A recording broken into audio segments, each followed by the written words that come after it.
Continuing now with our newest contributor on Fox News, Governor Sarah Palin. Now, why do you think 60 Minutes? You know, 60 Minutes spent 8 minutes on you last Sunday night. You know, they have this new book out that they were interviewing the authors and stuff like that. And there's a lot of, you know, stuff in the book about McCain, about Biden, Edwards. But it was 8 minutes about you. Anything about Obama? A little bit, but not a lot.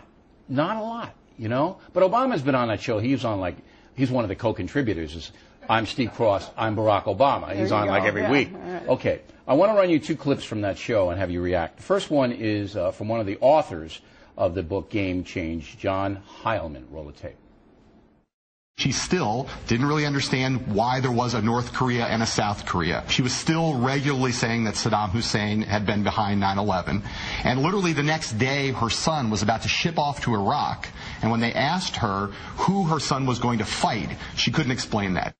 It's pretty nasty, isn't it? Well, it's pretty made up, too. I think that these reporters who were not in any part of what I was doing there as a VP candidate, I think that I explained a lot of this in Going Rogue in my book. I was there, they were not there. Is this guy lying? He says you don't know the difference between North and South Korea? Yeah, that surprised me. I hadn't seen the 60 Minutes thing. I had been warned, you know, don't watch. It is a bunch of BS from Schmidt. Is that and a lie, from some of his guys. Yeah, that is a lie. Okay. That is a lie. Was it a lie that you thought Saddam Hussein was behind 9/11? You know what? On that, I did talk a lot to Steve Schmidt about the history of the war and about where perhaps the 9/11 terrorists came from and could there have been any connection to Saddam. Okay, so I admit that I asked questions right, about it. But you weren't blaming 9/11 on Saddam Hussein. No. And yeah. So and the shipping out of your son to Iraq, you didn't know why.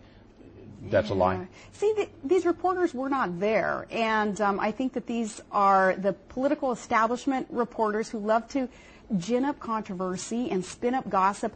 The rest of America doesn't care about that kind of crap. I agree with you. The rest of America, we are concerned about a 10% unemployment rate, a 17.3% underemployment rate. What's true and what isn't. Well, they do. They need to read my book. And when this guy said Sarah Palin didn't know the difference between North and South Korea, I went, that can't be true. Maybe these are the same guys, though, who are saying that, you know, some of the other tinfoil hat controversy and look, this guy is a writer for New York Magazine. It's a left-wing magazine. I don't know who they are. Okay. I don't think that I've ever met these guys. They didn't interview me for the book. Now, Steve Schmidt, not your best friend. He was a big shot in the McCain campaign. He also was interviewed in this 60-minute piece. Roll the tape. The authors say she hit bottom trying to prepare for her vice presidential debate. The person in charge of her debate prep made a desperate call to Steve Schmidt. He told us that the debate was going to be a debacle of historic and epic proportions. He told us she was not focused, she was not engaged, she was really not participating in the prep. Now, to be fair, Schmidt later on said that McCain would have lost bigger had you not been on the ticket. However, he's obviously saying that you were in chaos preparing for this debate. Is that true? That is not true. And Steve Schmidt told us how overjoyed he was after the debate, so pleased with the way everything turned out, as he was after the convention speech. Was there a time when you almost felt overwhelmed, though?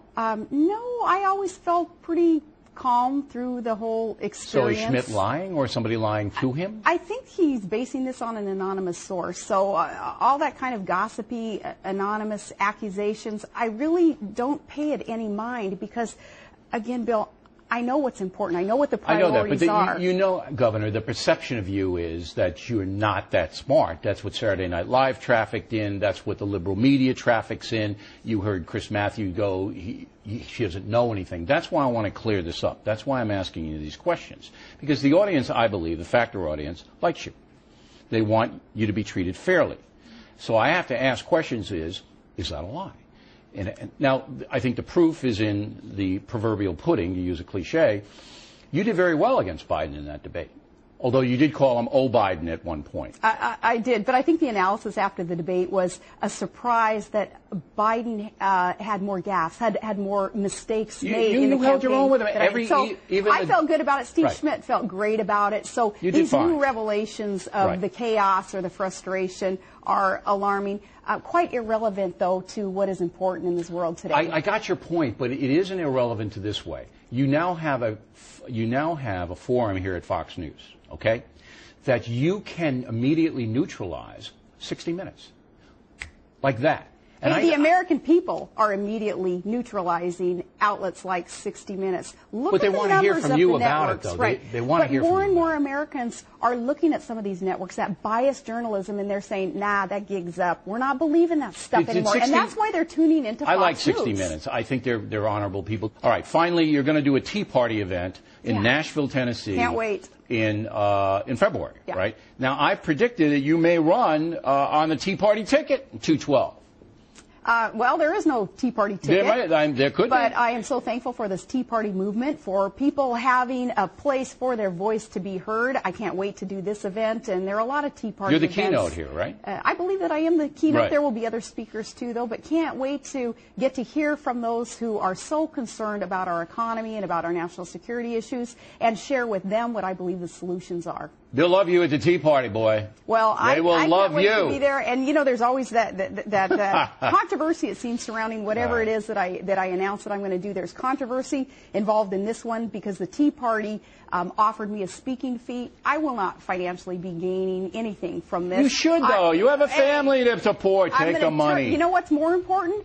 More important than money in my pocket from an event like that is being able to turn it right back around and contribute to campaigns, candidates, and issues that will help our country. All right, kill the music for a minute. I got one more for the governor. I can't let her go without this.